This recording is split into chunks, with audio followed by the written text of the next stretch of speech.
down, I know you got me, baby.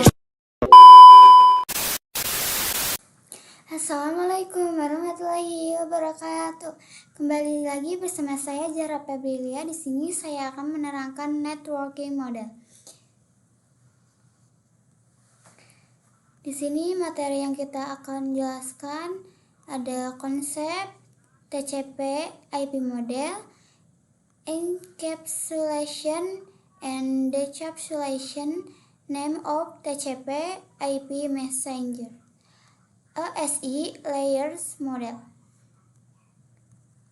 Jadi, di konsep ini, jaringan komputer mengacu pada perangkat komputasi yang saling terhubung serta dapat bertukar data dan berbagi sumber daya satu sama lain. Untuk terjalinnya proses bertukar data tersebut, diperlukannya aturan yang mendefinisikan bagaimana kumpulan komputer agar bisa saling komunikasi. Nah, aturan tersebutlah yang disebut dengan networking models. Jadi, bagaimana setiap vendor dan saling berkomunikasi dengan over standard networking model yang tersedia. Untuk saat ini, over standard networking model yang tersedia dan terkenal ada dua, yaitu TCP/IP model dan OSI model. Di tahun 1974, IBM membuat networking models yang bernama SNA, dan OSI model dibuat oleh Standar Regional atau ISO dan TCP/IP. Lanjut, TCP atau IP model. TCP atau IP model merupakan jenis networking model yang saat ini common digunakan. Jadi, TCP atau IP itu mendefinisikan suatu protokol agar antar komputer utamanya yang berbeda network itu saling komunikasi. Nah, untuk membantu dalam memahami setiap networking model itu dipecah menjadi dua bagian kecil, yaitu disebut sebagai layer. Secara dokumentasi, TCP atau IP model terdiri dari 4 layer. Namun, penerapan dalam real networks TCP/IP model lebih mudah untuk dibagi menjadi 5 layer. Ini dibaca dari bawah. Network Access Internet Transport Application. Sama ini juga dibaca dari bawah. Classical Data Link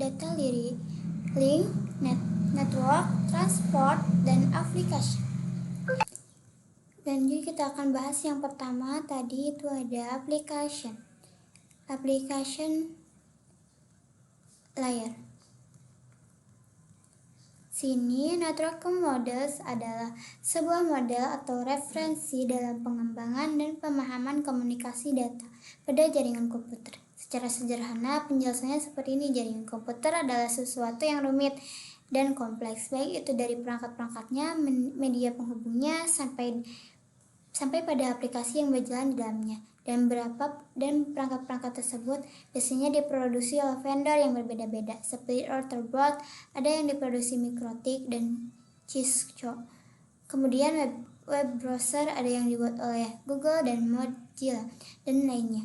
Dari hal-hal tersebut, disinilah fungsi networking model tersebut. Perannya adalah untuk memisahkan fungsi-fungsi jaringan komputer tersebut. Bagaimana sih caranya, teman-teman? Sini caranya adalah dengan membuat beberapa lapisan fisik hingga non-fisiknya. Pada setiap lapisan terdapat kumpulan aturan yang harus diikuti oleh setiap komponen agar dapat saling berkomunikasi dengan komponen yang lainnya. Dengan demikian dapat disederhanakan bahwa tujuan dibuat networking model adalah sebagai acuan atau aturan yang harus diikuti oleh pembuat perangkat vendor. Baik, lanjut. Sini application layer berfungsi sebagai antarmuka dengan aplikasi, mengatur bagaimana aplikasi dapat mengakses jaringan dan kemudian membuat pesan-pesan berskala. Di antara contoh service dan application layer itu seperti HTTP, POP3, SMTP, IMAP, SSH, dan seterusnya. HTTP itu digunakan ketika kita mengakses suatu web service. Lanjut, sini TCP atau IP transport layer. Fungsi dari transport layer adalah menyajikan memberikan server ke application layer transfer data. Untuk transfer layer terdapat dua protokol yang sering digunakan, yaitu TCP dan UDP. Apa sih perbedaannya? Perbedaannya di sini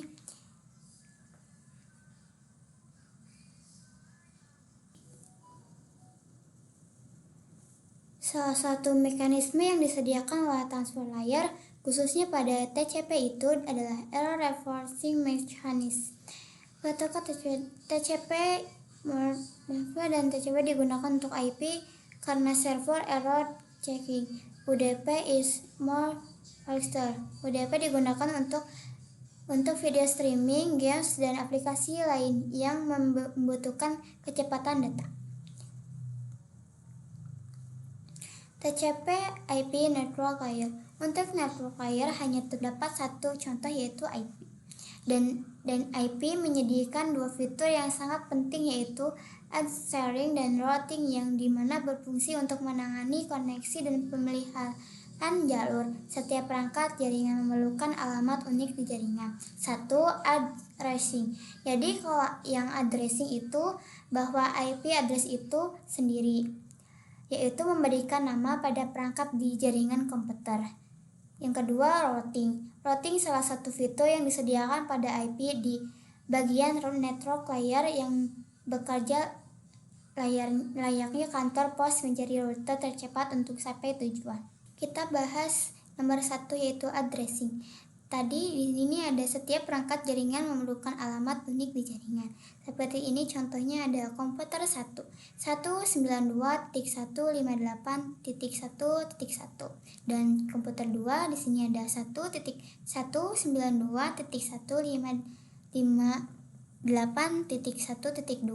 Di sini meskipun ini berbeda tapi ini bisa berkomunikasi ya teman-teman karena ini memiliki nama atau alamat unik di jaringan itu ya teman-teman.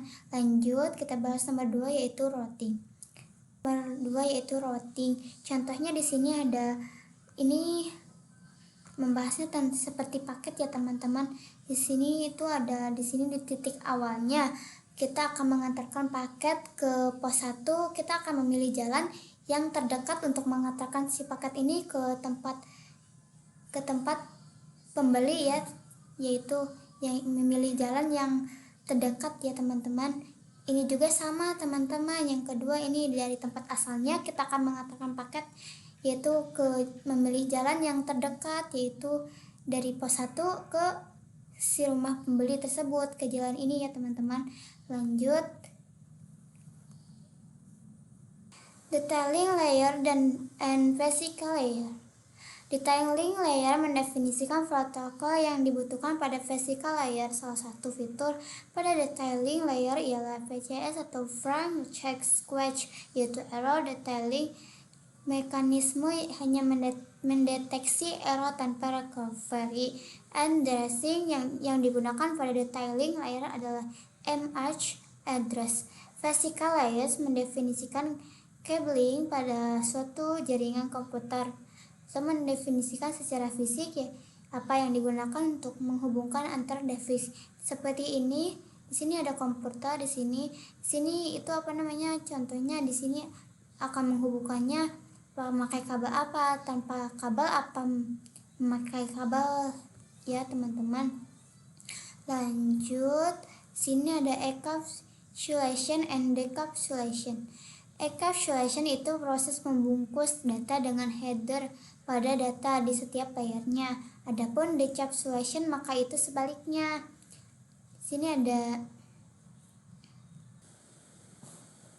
Di sini ada application layer sampai ke data, transfer layer, data plus tambah TCP header sampai ke segmen, network layer sampai data plus TCP header plus IP sampai ke IP paket, detailing layer sampai ke data ditambah TCP header, IP di header dan di layer atau frame.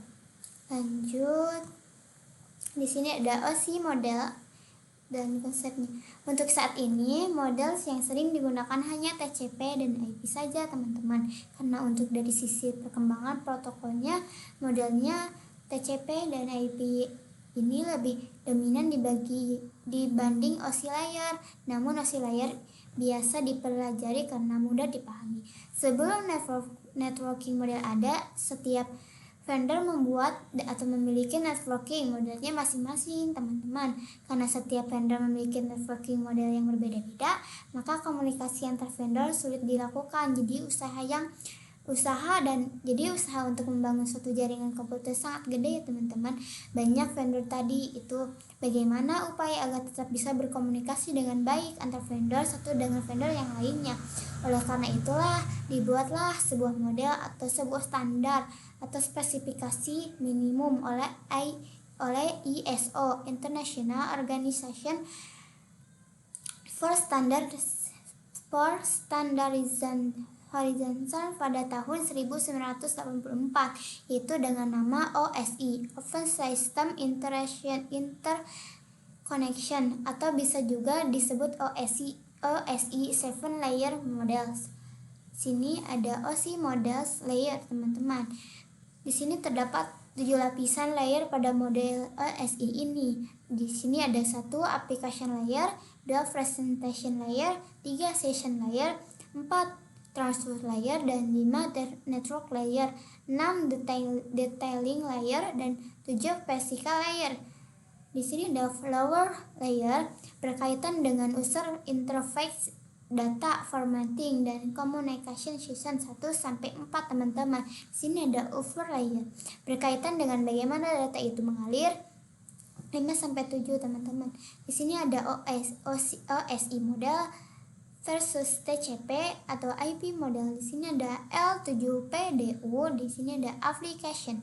Di sini ada L6PDU, di sini ada presentation. Di sini ada L5PDU, di sini ada session, dan di sini ada L4PDU, dan di sini ada transport. L3PDU network, dan L2PDU, di sini ada link ya teman-teman. Ini ada bit physical, berarti di sini kita membacanya dari bawah saja ya teman-teman. Di sini tuh ada bit physical, di sini LPDU-nya data link, dan seterusnya. Di sini juga ada application, di ini ada physical, di sini ada bit, ini frame to data link, IP paket ini network, dan segmen itu transport, dan paling atas itu application.